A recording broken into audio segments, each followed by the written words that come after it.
All right, to California now, where we could be hearing from convicted killers Eric and Lyle Menendez themselves tomorrow as they make a bid for freedom on day 2 of their long-awaited, often canceled and then rescheduled resentencing hearing.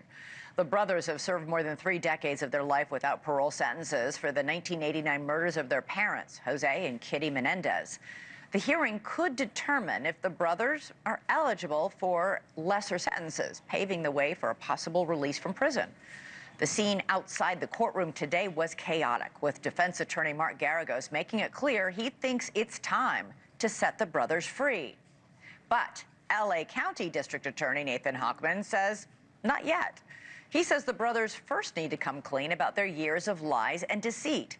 He added that recent infractions by both brothers in prison have made them both a greater risk to society if they are released on parole. Their risk level is no longer low. It is moderate. There's a moderate risk of violence because if the Menendezes are released, they're going to head and not be in a highly structured setting like a prison. And if they can't follow the rules in prison, then the confidence level of these psychologists have dropped on whether or not they will now pose a risk of violence in society. But family members of the two brothers disagree with DA Hochman. After withdrawing a motion to have Hochman removed from the case, 3 of them gave emotional testimony in court today. All of them cousins of Lyle and Eric, who all support their release. Anna Maria Baralt said the brothers are not the same as they were in 1989. When asked if she thought they would ever commit a violent offense again, she said, "No chance. I'd bet my life on it." She ended with an appeal to the judge saying, "I pray that you will help us."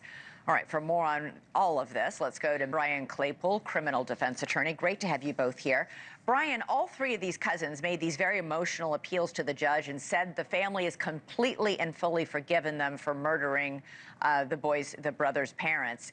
Is that alone enough to win their release?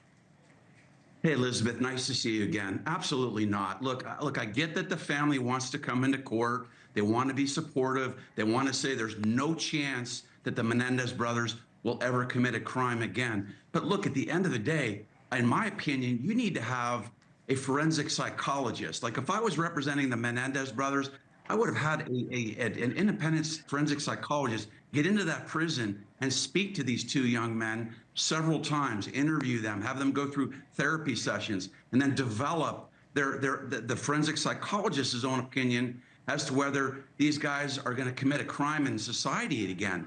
So I can't imagine that the family saying they're not going to do this is going to be enough. Elizabeth, they haven't spent any time with these brothers in jail to have any factual basis or foundation other than emotional to support conclusions.